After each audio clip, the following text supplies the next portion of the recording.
Welcome, everybody. Another beautiful Sunday in Hawaii. I got the awesome opportunity to talk to my friend Christian. What's up, Christian? Hey, how's it? Thanks for having me, man. Yeah, happy we can finally link up and get on an episode together. Oh yeah. Before we get too far in, why don't you introduce yourself, the school you train at, and what color belt you are? So my name is Chris. I train at high grade jiu-jitsu in the Big Island in Kona, and I'm a black belt. Right on, right on. Yeah, so I think probably, I don't know how many years back it was. I know where Yeah. about the background noise. I don't know how long ago it was, but used to compete against my friend at the super fights a couple times. The Tang. Yeah. Dang, yeah. Oh my God, tough opponent, man. I tried 3 times, but you know what? He just he just got me, man. He got my legs. More defense on the legs, I guess. But Eh, man, it was good fun. It was good opportunity too. So yeah. That's good. That's good. Yeah, and then I finally had you actually approached me at Honolulu Open Yeah. and came up to Mhm. me, yeah, and then we struck up Absolutely. a conversation there. Yeah. So that's cool. Yeah. That's It was nice because I saw you and I was like, oh, hey, I know this guy. And I know this guy too. Like, oh, this is son. This is the father and son team. Like, oh, that's awesome. And then after we were talking, you was like, yeah, us small men gotta stick together. Like, absolutely, bro. Like, I need more training partners like that. And oh I yeah, always love to dig into like what kind of game they're working on, especially us being, small frame, smaller and a little bit disadvantaged, but not really because we know how to get under people faster. But yeah, yeah, yeah, just for sharing sure. techniques and stuff. It's funny, like I started this podcast, right? Hmm. I knew a few people from jujitsu, but Hmm. like there's random people now saying, "Hey, you did a podcast," or "I listened to your podcast now." So Oh, that's my my awesome. wife my wife was teasing me. She said, "Oh, pretty soon someone gonna say, oh, I like take picture with you, small man podcast." Hey, man, anything helps, right? But yeah, I'm glad that everybody's noticing because I did watch as soon as I approached you, I've been watching it for a while, but I started digging up to like how you interviewed everybody else, like Alika and stuff like that. Like, oh, this is so awesome! Like, wow! Like, I didn't even know about like the stuff that they went through with jujitsu and how they got there. It's so interesting, Super. Everybody's different, and it's like, wow! Yeah, I totally can relate. you're right. Yeah, the what I'm really trying to get out is people's story, right? Share their Hmm. story. I mean, like if I interview like somebody at a high level, everybody knows their story, right? But Yeah, just common guys like us, right? We get one story yeah. too. Yeah, Oh, just yeah. as interesting. Absolutely, absolutely. All right, all right. Let's get started. Like, um, when did you get started with jujitsu? So it's kind of like a touchy subject, but I'm more than happy to talk about it. So I started in 2011. I believe I started 2011, but I did start grappling before then. At Shane Sansan, we did like small kind like, oh, we're gonna grapple a little bit, and then as soon as we got there, I got serious in 2011, and I got the opportunity to roll with go with my friend Leo Domingo. Shout out to him. He's in Oregon now. He's the reason why I got into jiu-jitsu because I was going through some stuff like, you know, my my dad passing and stuff, and it was kind of hard for me to get back and kind of like fighting it, with the man upstairs, but at the same time, kind of like, okay, I need something to get myself out of this funk or whatever you can say. But and then I reached out to Leo, and then Leo just like, you know what, come, and then let's go. And we drove from Kona to Kohala. So I was like, oh, this is far, like, all the way to Kohala, like, oh, that's an hour and a half. So Oh, we go there, and then I got introduced to Kahana and Cordero, and the rest is history from there. all right. Yeah. Yeah. So, I mean, in the early days, well, you did Hmm. some grappling before that. So when you first Yeah. started jujitsu, was it hard? Like just like, oh, what's going on? Or you kind of had a little bit of Yeah. clue from your grappling days.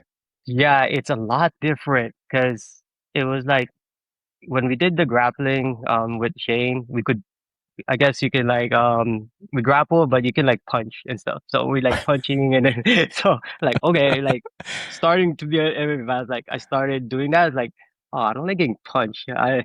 It's sore. I'm like, okay. And I'm already ugly as enough, so it's like, my wife gonna look at me like, oh, what happened?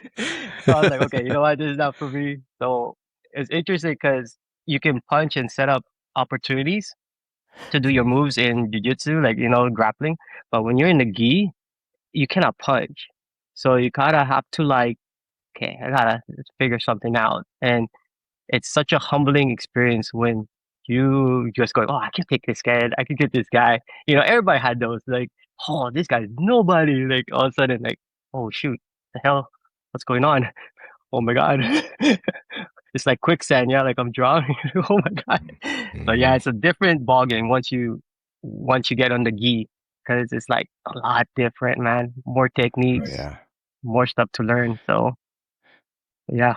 So, I mean, in the early days, you're talking hmm about a 3 hour round trip to go hmm train, bro. Yeah. Like, how frequently were you going? Oh, I was going as much as I can. I would go like 3 times to even 4 times. When I was starting going to Kohala, and then from there, I just like it started getting kind of crazy because at 1.2, I think it was when I was a purple belt or something like that, or I was living at Hilo too. I moved to Hilo, and then I would travel after work or like yeah, from after work from Waikoloa, go to Kohala, train, and go back to Hilo, and then I go Hilo to man. It was crazy, but man, I fell in love with it. When you dedicate yourself and you find that passion, like kind of kindle, like you, it just all that hours and driving is kind of like worth it. Because back then I love dancing, I love break dancing back in the days, and I put my heart and soul. But when you when jiu-jitsu came in, it's like, wow, this is it's pretty awesome. You get to choke people and still smile. So it's like, yeah. And you can do the same thing to me. And it's like, okay, we go back and forth and we talk stories. So it's pretty cool. That is the breakdancing part. That's pretty hmm interesting because you're Yeah. like the second or the third person that has mentioned they did breakdancing prior Yeah. to jujitsu. hmm Were you like high school or middle school? Yeah. Yeah. I started in middle school with breakdancing, and from breakdancing all the way to my junior year. And I kind of stopped in junior year. But yeah, I was religiously like just breakdancing. It was super, I don't know, it was just fun. Hip hop back then in the 90s, it was like really, really like the fad, and everybody's like, oh, this is so cool, with Run DMC and all the break beats and stuff like that. And oh my God, it's just awesome. It's just amazing. I'm glad that I was like grew up in that era because man, it definitely took me off from things that that could get me in trouble and stuff. So definitely a saving part is dancing for me. So yeah, That's awesome. yeah. And then I guess did you like how did you get started? Like was your friends and started getting into it or what Yeah, kind it was just like our cliques and stuff, like our friend, our Filipino friends and stuff that we just hang out. of Like, oh yeah, instead of gambling, oh, we go make a crew. Like, okay, let's do it. And then we just break out the linoleum, the cardboard. We'll go down by the road where I live, and then just down this pavilion, like we just gather like Saturdays and sometimes Sundays in the afternoon. Like, oh, let's go break down, let's practice. Okay, shoots. Then hey, come over to my house. Let's go practice. Like, oh, yeah, let's go. And then we just started and we just got it going. And then we'll go battles. We go to Hilo and battle and in Kohala. So yeah, it's almost like our oh, that is competition cool. ways, right? Yeah, it was fun. It was really fun. That's That's Yeah. so cool. So, like those days, like, would you like watch? Shit, I don't even know if YouTube was around. Like, how did you guys figure out you guys new moves? You guys just made stuff up, So or you guys? no, we got a hold of some tapes, like mixtapes, yeah, like from Rock City Crew. They're like the biggest one, like we know, like Rocksteady Crew, Crazy Leg. Oh, Crazy Legs came down in the Big Island too, and as well as Ken Swift. So that was super crazy because I got to meet him, and then I got to battle some of their crew. Like, oh, it was fun. It's all in Hilo. But yeah, we would videotape, like those big camcorders. Yeah, Yeah, yeah, yeah, the yeah, big yeah. chess ones, and then all those. Yeah, we would record all our practices, and from there like I said, like we buy those tapes from Rocksteady Crew, and then if someone bought one, we borrow it from each other, and then it somehow circulates and it never come back. I don't know, but yeah, that's how. And we do make up our moves too, but in the same time, we kind of like got the inspiration from Rocksteady. So it was pretty nice because they're the one that's really got breakdancing in the map. In all honesty, in my opinion. But yeah, That's pretty sick, man. yeah, So you mentioned you were doing it to like your junior year in high school. yeah. So then what happened then? Like Oh, what caused you to stop? oh, just stop because I guess just being a kid, like, oh, okay, Hmm. girls. And then it just Eh, kind of like, eh, yeah, just stop. And yeah. then some stuff shifted. Other than that, just trying to finish school. And then, oh, it's time to start growing up a little bit. And then Hmm. from there, kind of got into like cars, like the imports, and like, oh man, this is cool now. Okay. Typical stuff like, for me being Filipino and stuff, I guess you could say Hmm. that. Like it goes from dancing, music, karaoke, whatever, and then it goes to like the racing scene or and stuff. So yeah, you just a lot of stuff shift from there. So yeah, I kind of wish I stayed with it, but at the same time, it's all right. Life goes on. Just keep going. Yeah, yeah. Hmm. Did you do any other sports or athletics besides the dancing? Yeah, elementary, but intermediate, I did play a little bit of football, played soccer, like, not really like high school stuff, but I did play soccer and a little bit of volleyball here. What we really got into was during our sophomore year, I think, was we have USA inline hockey. So inline hockey was really popular back in the day. So we have the Kona rink, so we would play, and then we would have like how you just say, like clubs and stuff, and then we make teams, and then we just play year long, and then sometimes we get invited to like the USA Championship, inline hockey championship in Oahu, and then we would compete there. We'll make a team from the Big Island, and then we'll go over there and compete. And man, I think I fell in love with it a little bit. Yeah, I think that's what I was doing too. Junior year, I was playing a lot of hockey, and it was super fun. Mm, Yeah. I would have never thought that people out there would do some sort of hockey. Yeah. That's interesting. Yeah, inline hockey, man. It was fun, rollerblading and stuff. So, Yeah, I mean, I guess in those days rollerblading was kind of the thing, and I guess yep, natural progression turned into some type of sport. Yeah. yep, exactly. Mm. And of course, watching like those that movie, I forgot what movie that Brink. I think that's the Disney one, the Brink one with the inline. And then there's the Airborne, the guy that moved from California to I think Michigan or something like that, and he played hockey, and then he found Yeah. he got his rollerblades, and yeah, it was super cool. I used to do that. That was fun. Okay, so you said you started jujitsu in 2011? Yeah, 2011. 2011. Okay, Yeah. so then you had that long commute to the school. Hmm. That's not the same school you're at now though, are? No, it's actually it's where I started is New Life Jiu-Jitsu. Yeah, it's RMNU. It was under Kahana, and it's affiliated with Hobson Mora with Nova Nyao at the time. Before it became Hobson Mora Association. Back then, Kahana was my sensei or my professor at the time. He was a brown belt, and man, I just learned a lot from that guy. You can he's an awesome guy. Especially like his teaching, like I learned a lot how he, not so much with the technique, but I learned a lot how he taught people.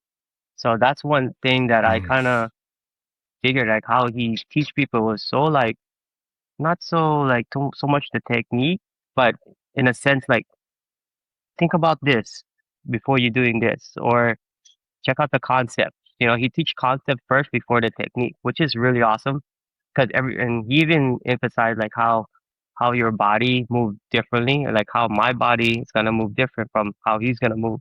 So he really articulate like how his move is what he's gonna show us. It's not gonna be the same, like how it's gonna look how he does it, but the objective is the same. So which is really cool, like how he I learned that from him, and as well as like he's a small guy too, so it was perfect. Hi, Ha ha that's my ha. daughter. Hi. Ha ha ha I know. Go over there. Sorry. ha. It's all good. It's all good. Yeah, She want to be part of the journey too. I know, right? Yeah, that's the next one probably.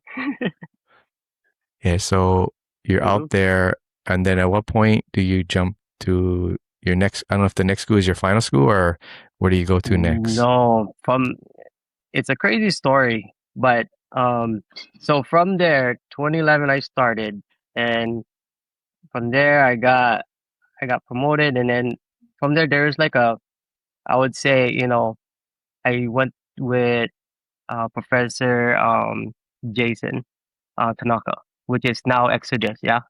But before that, Kahana opened up a school, and then in Kona, and then Professor Jason is the one that's running New Life in Kona at the time. And from there, instead of me driving all the way in Kona, but I to Kohala, I'll be here in Kona, so it's a little bit easier now. But we will go to Kohala times that, still want to go back, show my support, and of course, that's their, respect to your professors. So at the time we were at with Professor Jason, and then from there I just jumped to foundation. I believe it was in 2021. Yeah, 2021. Yeah. No, 2006. No, beginning of June. Yeah, 2016. Sorry, 2016 is when I went to foundation, and at the time, foundation was affiliated with Alliance when I went, and I went there as a purple belt. So that's the cool thing. I stayed. I with New Life, I was able to get my purple belt from Professor Kahana and Jason. So it was a privilege for me because I was like, wow, why are you putting me the purple belt? I think it's too soon. But I don't know. It's a little bit different with under Hobson and New Life because they implemented the white to green belt. So instead of your white to blue, and it's probably because from what I heard is like I guess there's a gap between white and blue, so that's why when they put the green, it's like you're still white but you're green. But once you stay there a little bit longer, then you definitely you're like a blue belt already once you get your green, but you're like progressing to be a solid blue belt. I guess Mm, that's from what my understanding is. But which is a great thing for me because man, I think I benefit a lot from that. So because there's a lot of techniques and man, if I wouldn't trade anything back to be honest with you. So I'm happy where the progression is. But man, you're always gonna say, "Man, I could have done better, could have done this. But hey, you gotta believe in your professors, right? If they say it's time, it's time. You can't go back, right? right, right, right, Hmm. right. Yeah. Okay, so you get purple belt, Hmm. and then what happens after that? So from purple belt, I went to in foundation and 2016, and then from there in 2019, I got my brown from Professor Fiola, Fiola Orlando. No, wait, no, wait a minute. Sorry, from Professor Kiola, from Kiola Mm. guys, and it was man, I couldn't believe that I got to here where I needed that. Like what, like you know, and And it's crazy because it happened so fast. Because my first IBJ tournament as a purple was in purple belt, not in white or blue, but in the Mm. purple belt, and it was big too. It was crazy. It was in Japan, so I was super nervous. So I guess that was like a test. I don't know, but I was like, oh my gosh, man, really? Why? But you know what? Challenge accepted, right? So it was such a humbling experience there too, man. A lot of meet good people, good fighters over there too, good grapplers, and it was just a blessing to be honest with you. But yeah, so from brown belt, 2019. Um, sorry, I just like have all my timelines here. I'm just looking back into Good, it. good, Yeah, good. so 2019, and then so 2022, I got my black belt from Professor Orlando, Kiola, Gerald, Logan, Pon, and Bruno. That's when Orlando is there now. We're not alliance anymore, so we're like back to Novanyao, I guess. Yeah, with Novanyao. So yeah, that's when I got my black belt in 2022, and that to Mm. me was like wow, like having your degree. That's like wow, okay, I'm back to square one. I'm back to white belt again.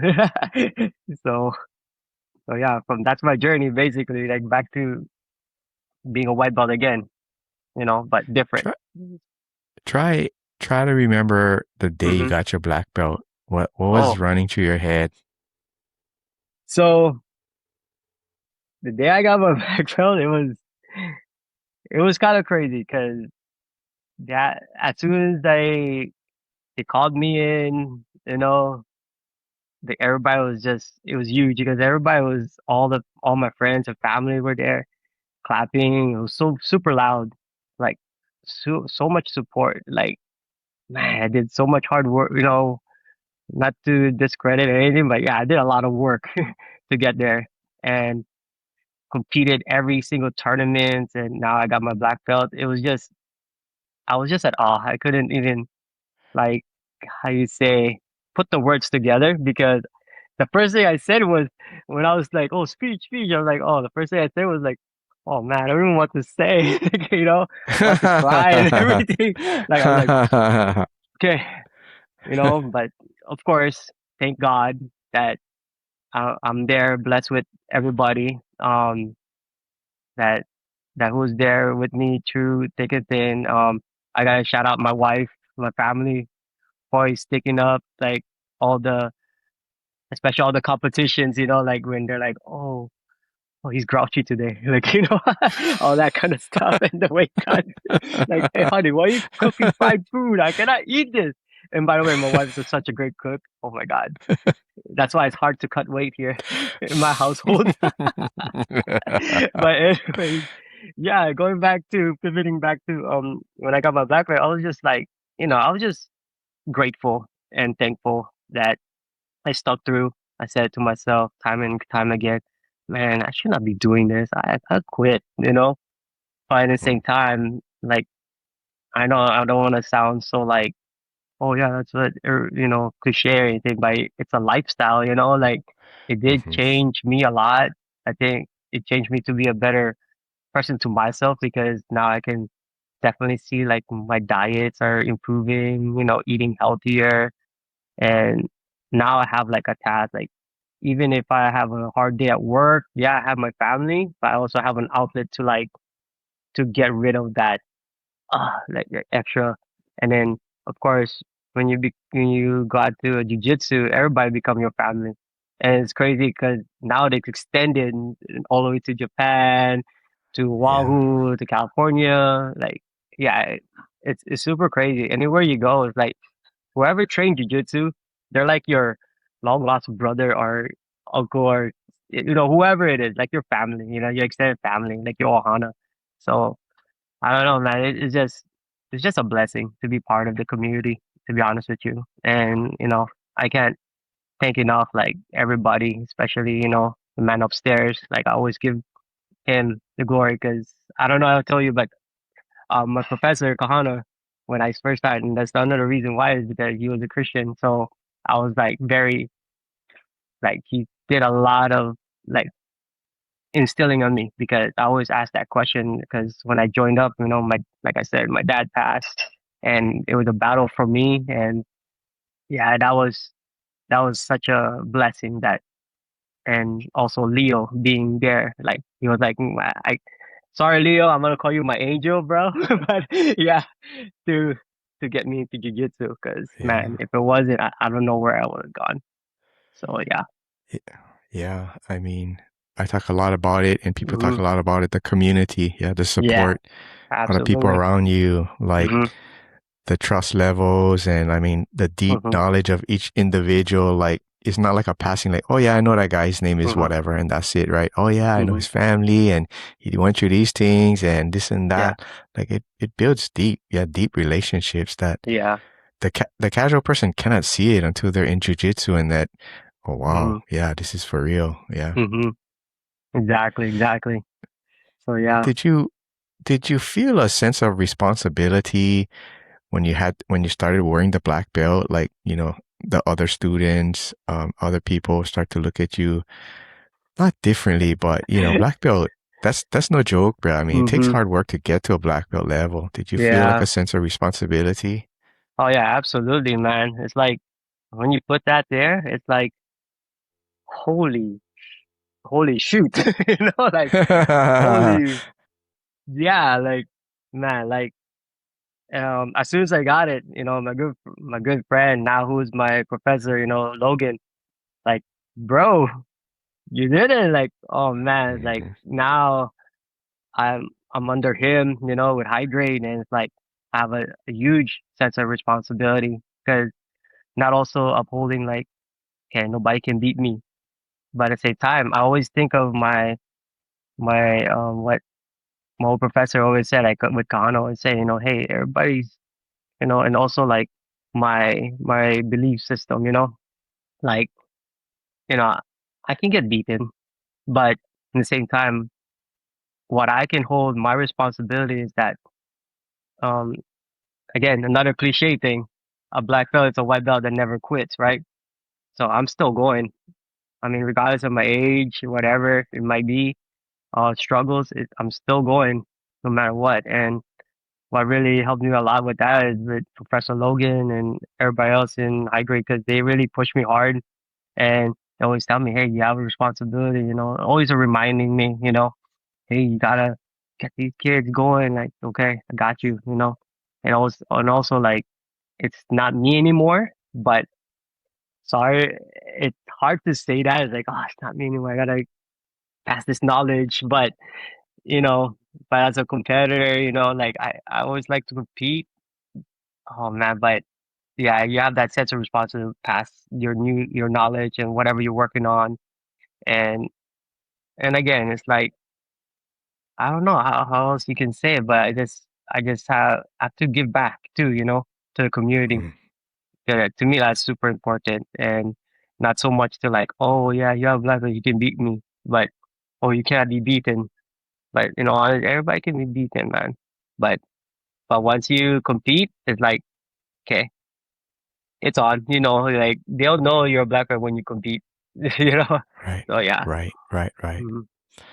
Yeah, because I talk a lot about character, right? Like, Mhm. especially you're a belt, somebody gives you a belt, you want to be able to represent your professor, your school, Yes. right? And people are going to look at you. And if you're a knucklehead, then makes the Yeah. guy who promoted you look like a knucklehead too, right? Yeah. Exactly. Exactly. Yeah. And definitely just because you're not in the gym, you're in the community out there, and they see you. Oh, hey, Professor. What? Like, oh, oh yeah, hi, what's up, man? Like, you got like, oh, how's it? Like, how you doing? Hey, don't call me that here, like, hey, just call me Chris, man. I know you, man. Don't worry about it and stuff.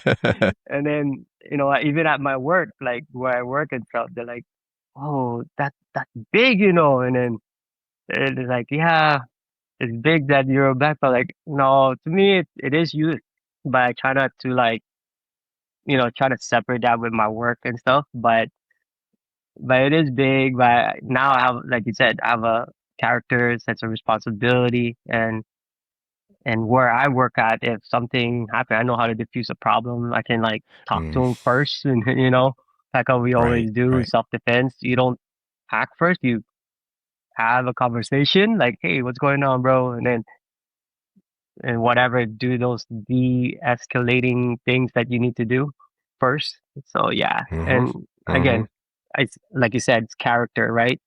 Like you, oh, what are you? This guy just, oh, he's gonna fight first. Like, nah, dude, you gotta see, look at the situation first, and then go from there. Right, right. Mhm. You coach classes over at your guys' school, yeah? Yeah, I do. I do the Tuesday wrestling class for high grade for the jiu-jitsu one. So yeah, I teach that one. That one's super fun. Mm.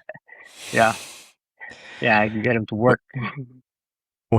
When did you start teaching classes? Like what belt level were you?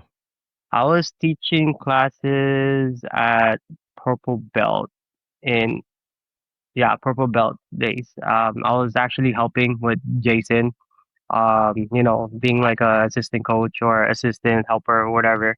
And then, and of course, I have my kids who does jujitsu and stuff, and I coach them too.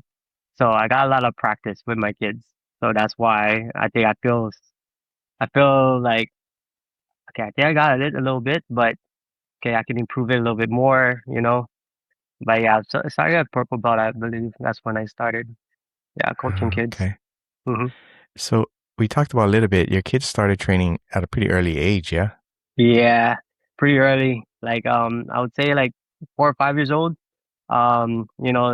Started like just play kind or whatever, and they started with Professor Kahana in Kohala. So we would drive there every Saturday. When there's classes, they'll go there, and then we would just stay in Kohala for a little bit and whatever, and then yeah, and learn some techniques. And after that, they start developing it, and then of course when we come home we get extra training at the house too, because that's when we got mats, and we're like, okay, let's just do this. Let's see what we learn. And ever since then, the rest is history. They just fell in love with it, um, and they started competing too as well. And yeah, they did pretty good. I'm satisfied. How old are they now? Oh, they're 16 and 17. My son is 17. Yeah, Caden, and then Cece is 16 years old. Wow. Are Yeah. they still doing jujitsu or they They stop? so they still are like once a week, once or twice a week. But their main focus now is wrestling. And they were wrestling since junior, their intermediate years. Oh, So yeah, at the club here, South Kona Wrestling Club. That's where they started at Jumalan with Coach Rico, who's the one of the coaches in Konawana High School at the time. And yeah, they fell in love with wrestling. Jiu-jitsu kind of like relates to them because it's still the same thing as grappling, moving your body. right. But this time they focus on the top game, right? Takedowns, making sure you belly down, don't get your back exposure and scrambles and stuff, and which really elevates their jiu-jitsu, to be honest with you, because now they're like they're not scared to like, okay, let's play top, blah blah blah blah, whatever. They don't rely on their Mm, backs anymore as much. But if they do, they can work on their back too. So, which is really awesome. It's so beneficial mm, too. And the mentality, yeah. that's where I really notice with wrestlers, man, that mentality, it's can't teach that. That is so hard. And I'm so happy and blessed that my kids found that outlet with wrestling. Yeah, because I interviewed a guy that Hmm. as a kid his dad tried to put him in and he didn't Hmm. want to, but he stuck it out and it Hmm. it built his character with that grit and that perseverance Hmm. and that hard work mindset. Yeah. So he went through a difficult season in his life where he was like homeless, eating like out of the Oh rubbish no. can kind of Yeah. stuff. But then because of his, that wrestling mindset, he persevered and became successful in the end. So Yeah. wrestling, I mean, it's no wrestling's no joke, No right? I joke, mean, man. it's intense and it's It hard. is. It is intense. And I was just fortunate enough during my kids' freshman year, they wrestled for Kona. I was able to be part of the coaching staff. So for one season, I was there with them, and also like the club, I was there for them too. So almost like a year and a half, I was with being a coach as a wrestling coach, and firsthand, first thing I did as a coach was I jumped into their practice. Like, hey, I'm gonna run with you guys because that's the best way is to like I said, um, they're not gonna listen to me because they know I'm a jiu-jitsu guy. So you know what? I'm gonna run with you guys with practice. Oh my gosh, man. Big mistake for me. These high school kids, bro. Holy. Oh man, the worst is going, Uncle, you okay? Like, oh my God, you seriously, bro? You gonna talk to me like, okay, okay.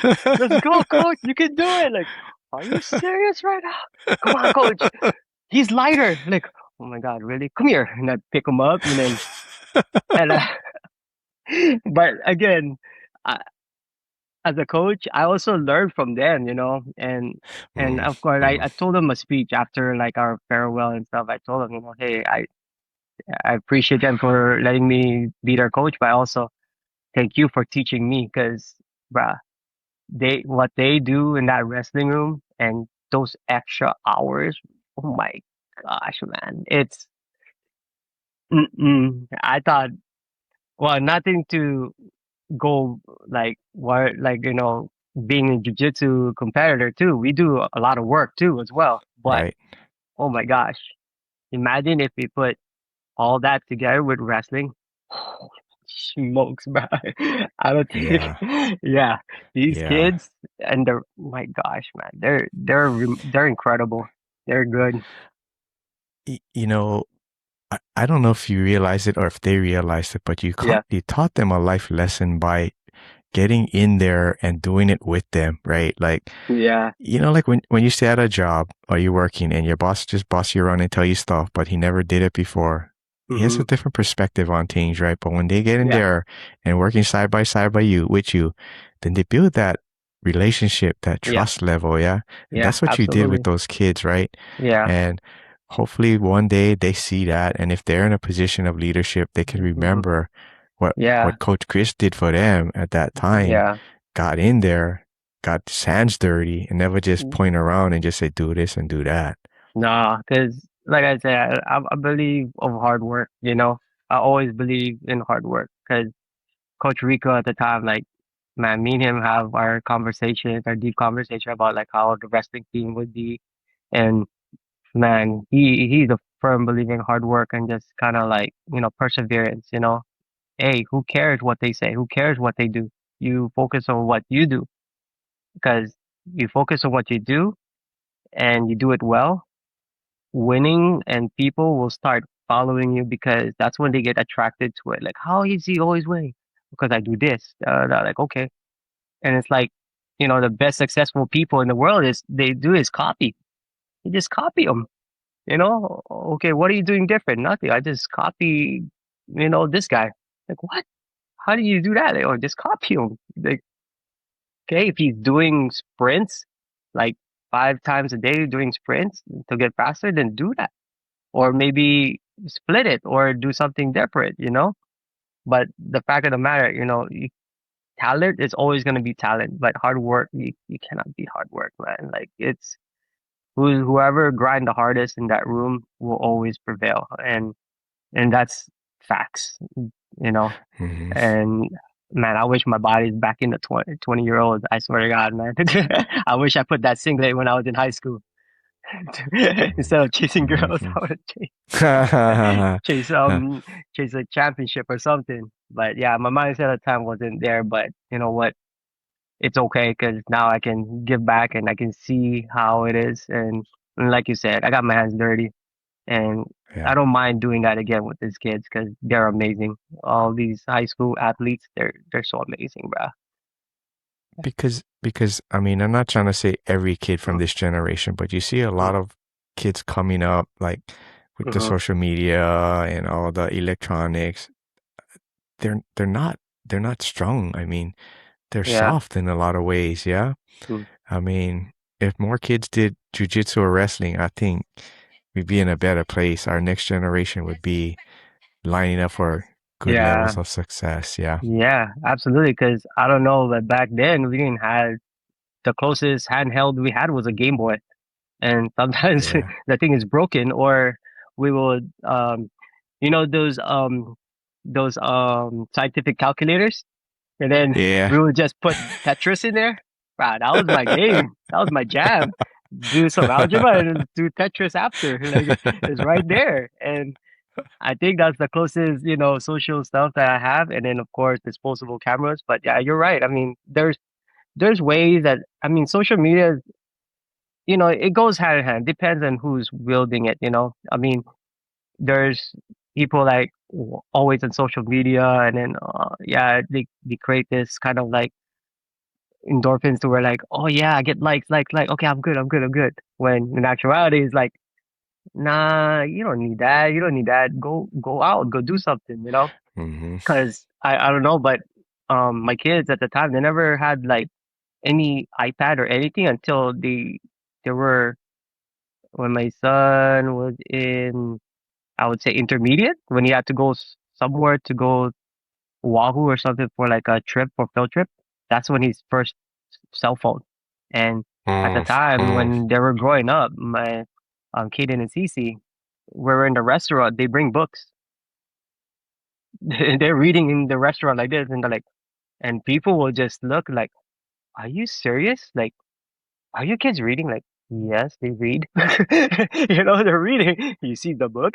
Yeah, they're reading. Yeah, yeah, yeah, they're reading. Like, wow, that's so amazing. That's so cool. Like, and then I look around, I see kids. I'm not trying to like put down like whatever the parents and stuff. I don't know what their struggles are or whatever, but I see a lot of that, and you're right. It does kind of preparing them for failure in a sense, but at the same mm. time, who knows? Maybe it's setting up for something else. I don't know, but Yeah. definitely there's some studies about like you know with social media and then handheld device, because it kind of lose like the things with interaction with the parenting, with the kids and having strong mind and I think a lot of it too is like with the parent it's always down to the parents, to be honest with you. Like it downs to us parents, and if we don't control it then but then again nobody would nobody would know like what's going on and why they do what they do. Right. So Right. yeah, Everybody has their own struggles, like you said. Yeah. exactly, For exactly. sure. For sure. Yeah. So, like I said, first time we saw you was in a competition. Yeah, in So, Honolulu, when yeah. I think you said when was your first IBJJF was that purple? That wasn't your first competition though, was it? No, it wasn't. My first competition was a white belt in Kona, and I was a 3 or 4 stripe white belt, and I have to go up against a guy that no, I was like 2 stripe. Yeah, 2 stripe white belt, and I went up a guy who was like 4 stripe already white belt. But of course, Professor Carter like, oh, that guy is already going to be blue already. I think he's blue already. And then, like, oh, thanks. Okay, so I went there. Oh my God, it was super different, man. Like this guy was good. Like, oh man, I thought I had him. He got me in points, of course. It was a close match. I was able to do my double leg takedown on him. I got my points, and it was like, and then he swept me, and then he just at the end, who wants it more at the end, right? Mm. So I gave away a takedown, man. All the high school wrestler kids I thought sorry I should have sprawled. But yeah, I hey man, but yeah, he won by points, of course. But ever since then, that competition, I was like, okay, I'm addicted. I want more. Like, okay, I gotta do Mm. this more. And ever since then, I never stopped competing. From there, just kept going. You know, You had that fire. I mean, you yeah, did competitions since you were a kid, right? That Yeah. competitive spirit, that push to Hmm. push yourself was Yeah. always kind of there, yeah. Yeah, of course. And of course, hearing my dad say, why you being so bakla? Don't be bakla, dude. Keep going." Sorry, sorry, dad. But yeah, that's my dad for you. Like, why you so? Don't be soft. Keep going. Yeah, That's funny. yeah. When when was your last competition? My last competition was wow, where I met you. Yeah, that was my Oh, last one. so you oh yeah, because I did you do gi and no gi or Yeah, I did gi and no gi, and I did yeah, I did gi and no gi. That was my how did last you one. do? I didn't see your matches. Oh my gosh. Well, I have, of course, shout out to Professor AJ, day by day guy. um, man, he was such a hard competitor. I know he'd be a tough. He was like one of my. When I heard he was my guy that I was gonna go up against first, I was like, oh my god, really? Why are you guys giving me him first? And then like okay, and then I saw Isidro in there. Yeah. Um, I was like, oh shoot, I fought him before in Dallas too. So I was like, okay, but oh, I got AJ first. Like, dang it, okay, let's do this. So I was like, okay. So already mentally like fighting him in my head. So I was like, okay, Mm, mm, there's two ways can go this. I can go in his game or I can play my game first. Or just try to go for a takedown. I don't know. But I was like dreaming it like, okay, I'm gonna manifest this. Okay, I'm gonna do a good job. Sorry, AJ, I really wanted to beat you, but man, good job. Uh, so yeah, he got me, of course. But yeah, I was trying to manifest it. Yeah, I got AJ first, and then he was just remarkable jiu-jitsu player. He's just man, very methodic, and I swear to God, like there's some openings that I could have got on him, but he was just very smart. He knew that I was gonna do that for some reason, and I guess I played my half guard game into my deep half, and then he recognized that if he go this way, trying to take my back, because I know he likes to take my back every time we have a chance to train together, he always takes my back. That day, he was thinking of it, and then I kind of trying to set him up to come up for a sweep, but he was smart, like oh no, not gonna do this to you. What the heck? It's different. So he was prepared. I was like, oh dang it. But yeah, he won, man. It was a very technical match. He's just super good. Oh my gosh. But yeah, he was my first guy. that's I mean, Yeah. no shame, right? You're going against one of the Hey, top guys. You put it out there, bro. That's exactly. all you can do. Exactly. Hmm. All right. So you had only one match in the gi. Yeah, one match in the gi, and then I Okay. did the open. I did the open class after that. Oh my god. I never thought a big guy would pull guard on me. I'm like, what?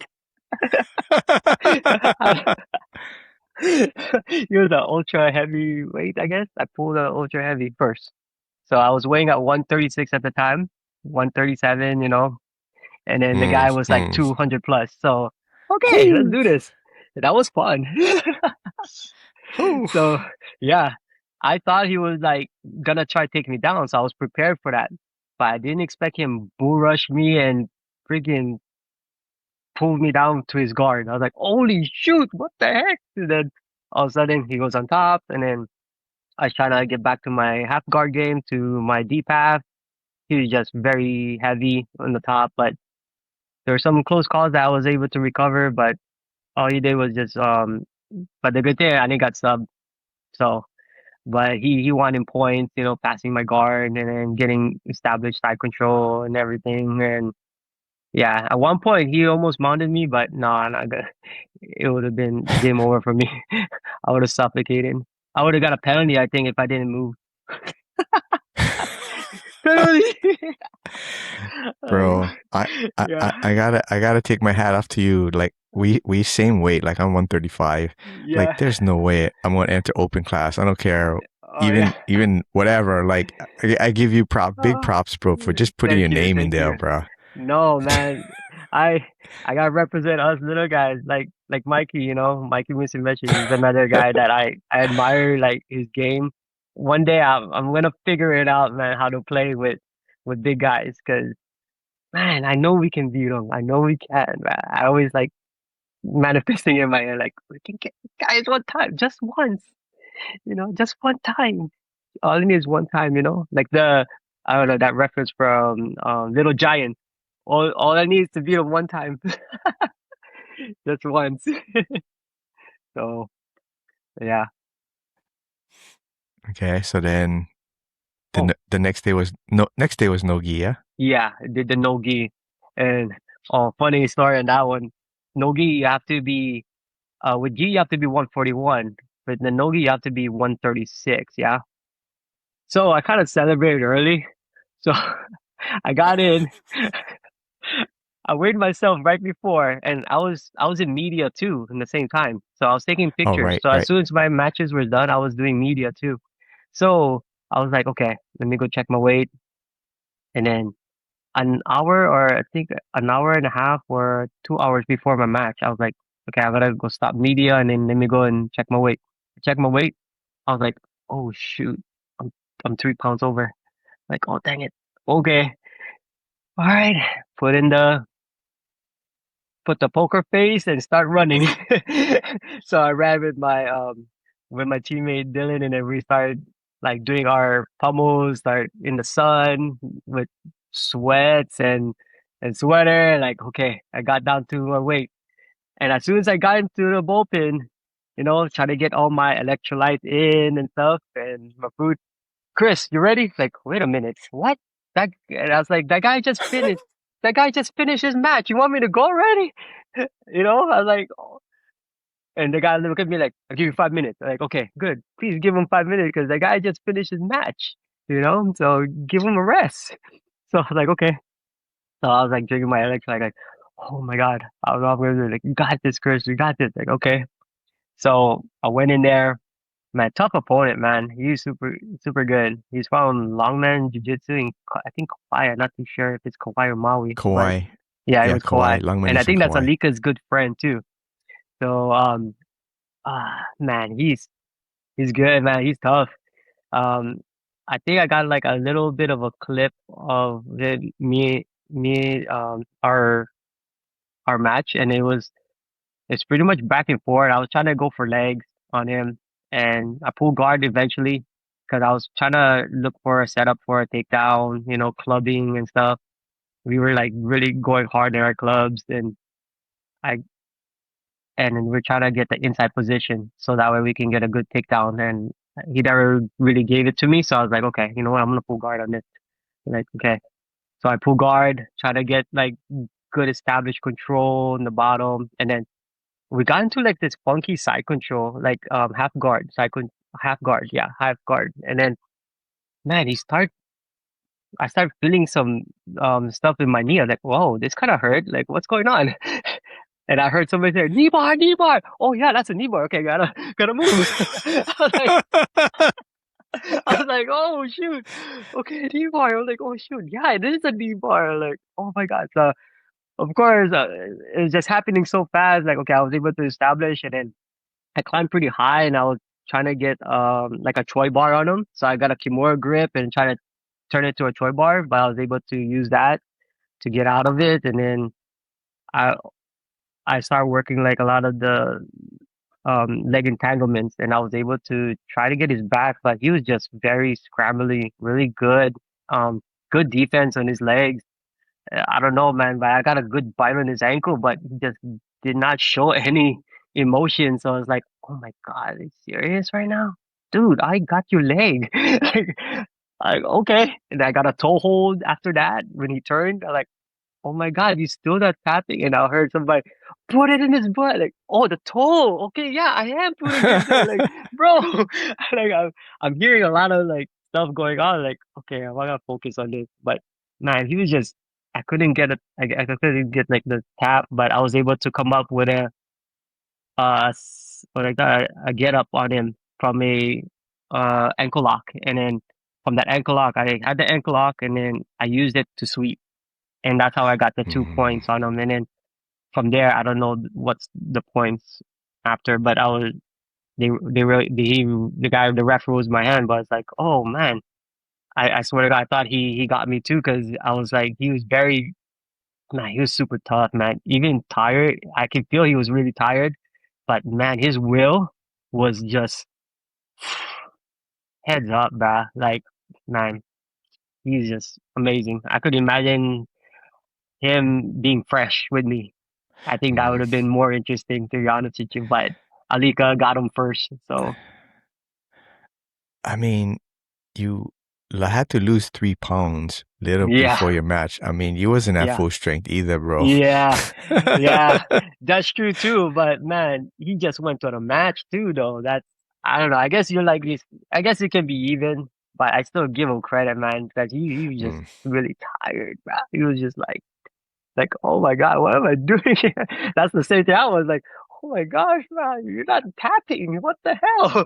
I got you this. You still not tapping. Like, oh man, much respect, dude. Yeah, he's just really good. Nogi is different, especially with Mm. Alika. And Mm. then after that, I met Alika in the finals. Oh man, me and him fought like how many times now? Naga in Triple Crown in Hilo, and then now here. Oh my, in Honolulu. So yeah, he beat me. He beat me. It was like it was a weird choke too. A weird.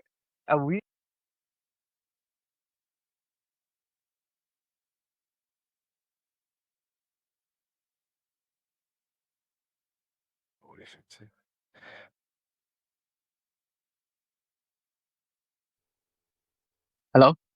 You still there, Chris? Yeah, yeah, I'm still here. Sorry. Okay. No, Yeah. no, no. I can So still hear you.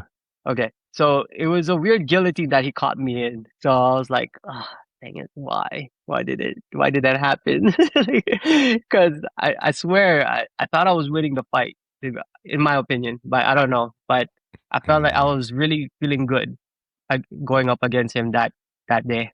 Like I was like, okay, I know his game a little bit. So, and it's funny because he was talking to me in the same time. Ask him that. Me and him were talking.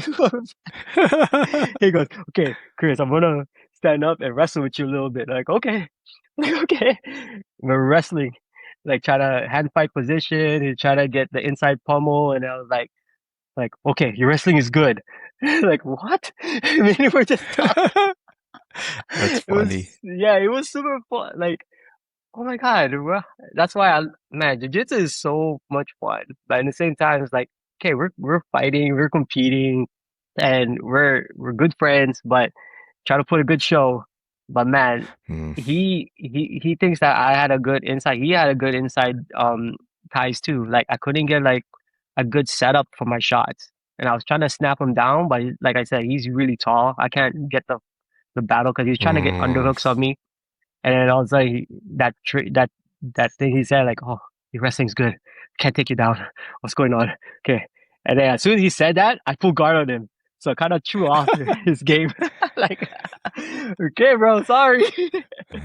But man, it was really good. Like he's trying to pass my guard, and I got man. I don't know if he noticed what I was trying to do because with my half guard, I always try to play that bear trap from there. I try to get Mm. under, of course, with my lockdown, and but it's super weird because as soon as I came up trying to fish for his leg, he pushed my head to the side, and that's when he got that strong guillotine on me. It was kind of weird how he cranked it too. Like, oh my God, this is different. And I was like, okay, it hurts. Tap. Because I'm not gonna I'm not gonna Mm. risk it all. But it was such a good submission that he got me. So that's twice now. Dang it. Good job on him. Yeah. So yeah. You had the main thing is you had fun. You never got Oh hurt, yeah. and Absolutely. took took away more knowledge, right? More experience, more mat Oh yeah. time. So. Oh yeah, absolutely. Yeah, shout out to him, man. And it's super crazy, like I don't know if you know that submission battleground. I didn't even know Alika Mm. was my ref. He was the one repping me and Tang's match. I was watching the tapes again. I was like, holy shit, that's Alika. I'm like, oh yeah, oh my god, oh yeah, I met her there before. And then so yeah, it was super cool, man. Like I said, that's why I love jiu-jitsu, man. It connects everybody, Mm-hmm. everybody. Mm-hmm. It's awesome. Yep. All right, Chris. I always give people the chance to, acknowledge someone who's been a mentor in their Mhm. life. Yeah, a lot of times, people are are a role model or mentor to us, but they don't even know it, right? So Mhm. sometimes it's just us looking at people how they carry themselves or Mhm. they act in certain situations. But I think it's important that we, um, acknowledge them and bring their name up and say why they are. We feel they're mentors to us. So I want to give you a chance to, acknowledge somebody like that in your life. Mhm.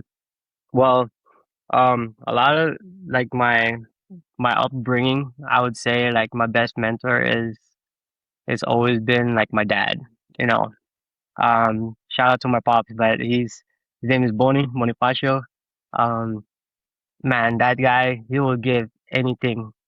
Like if he, even if he has only thing he has like $1, he'll give it to you, no matter what. Doesn't matter. Like that kind of person come from a humble beginning. He tells me stories back in the Philippines. Like he's always been like he's very, you know, didn't have the best opportunity.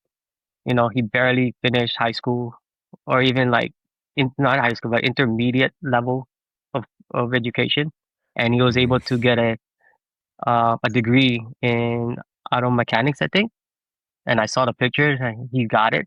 He didn't even finish high school, and he got that.